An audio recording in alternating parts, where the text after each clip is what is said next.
ወደ ቤተሰቦቻችን አሁን ደግሞ ከቤት ወጥተን ከማማ ዝናሽ ጋር በካሳንችስ ዞር ዞር ሽርሽር ወጥተናል። ዋው ያዩታል። ወይ ምንድነው ማማ ዝናሽ? ያ ዞር በልተ ማጅራችን ላይ ምንድነው ማማ ዝናሽ? ያ ነገር አውቃለሁ። ባህር ነው፣ ውሃ ነው። የምን ባህር? ለምን አላውቅም። ባህር ነው፣ ውሃ ነው የሚወርደው። ከየት ነው የሚመጣው? ከየት ነው የሚመጣው? እንጃ አላውቅም።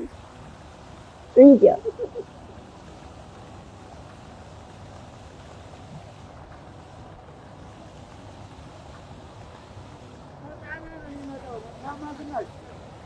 ነይ ነይ ነይ ነይ። አዎ እሺ ማይ ማይ አጥቆኝ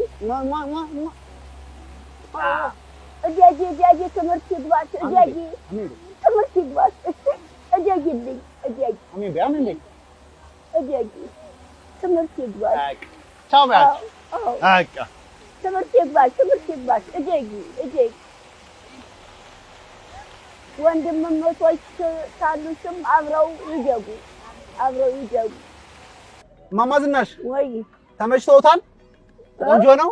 እሱ ፎቶ እያነሳ ከፍሏል። እሱ አረለ ከፍሏል። አዎ ከፍሏል። እሱ በሱ ዞሮ አይሰማም። ከፍሏል። ማማ ዝናሽ አውቃለሁ። ዘካራት ነግሮኛል። አዎ እንዴት ነው? ቆንጆ ነው። አየሩ ወደዱት? ደስ ያለው እኮ ነው ፎቶ ገንዘብ እየከፈለ ፎቶ እያነሳ የሚወስደው። እሺ ደስታውን እያለ ነው ሰው። ያንን ፈረስ እንዴት አዩት ማማ ዝናሽ? ፈረሱን ምን ላድርግ? ፈረሱ እንዴት ነው? እኔ ዘላለም አየዋለሁ።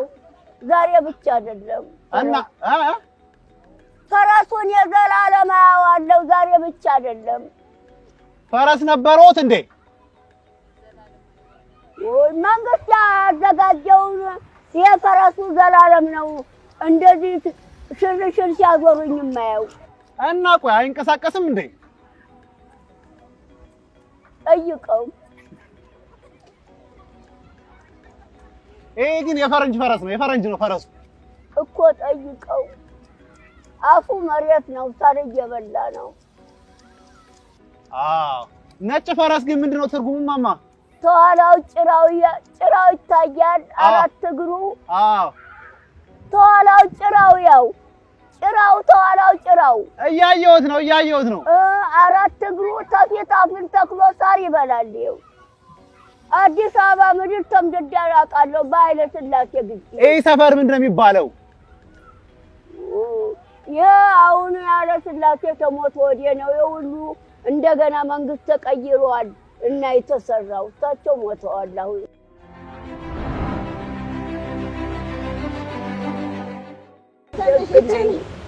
ልጆች አሉሽ? አዎ መርቁልኝ ልጆቼን። ባል አግብተሻል? አግብቻለሁ። ጥሩ ባል አለኝ። መርቁልኝ። እሰይ ጥሩ ባል ቆንጆ። ከልጆቿ ጋር አንድ ላይ ነሽ? አብሬ ነኝ። ተዋደዱ፣ ተሳሳሙ። አሜን። አንድ ከንፈር አንድ አካል ሁኑ። የወለዳችሁት ይባረክ። ያዛችሁት ይበርክት። ታገር ሰላም ጋር እድሜ ተጤና ይስጣችሁ። ይኸውልሽ ምርቃት ይሄ ነው። እሺ አሁን ደግሞ ትንሽ አረፍ ብለን ደግሞ እንዲሁ አይደለም የሚንገላታው። ከማማ ዝናሽ ጋር ደግሞ ትንሽ እንጫወታለን አይደል? አዎ ሻይ አይጠጡም እንዴ ማማ ዝናሽ? ሻይ አይጠጡም ወይ? ሻይ እኔ አልከፍልም። እኔ እከፍላለሁ። ደግሞ ሱካር ያሳንሱታል። ለምን? እኔ ምን አውቃለሁ። ሱካር ያሳንሱታል። ውሃ ያለው አልጠጣም። በቃ ስኳር እንዲጨምር እነግረዋለሁ። በቃ ይጨመርበት ስኳር። አንተ አይደለም የምትከፍለው? እርስዎ ነው የሚከፍሉት። እኔ አልከፍልም። እርስዎ ነው የሚከፍሉት። አልከፍልም። እኔ አታንጡ። አልከፍልም። እኔ እከፍልልዎታለሁ ብለህ ነው የጋበዝከኝ። እርስዎስ መቼ ነው የሚጋብዙኝ? በቃ እኔ አልከፍልም። ብር የለኝማ። ያማረ ሰውነት አትሰራበትም።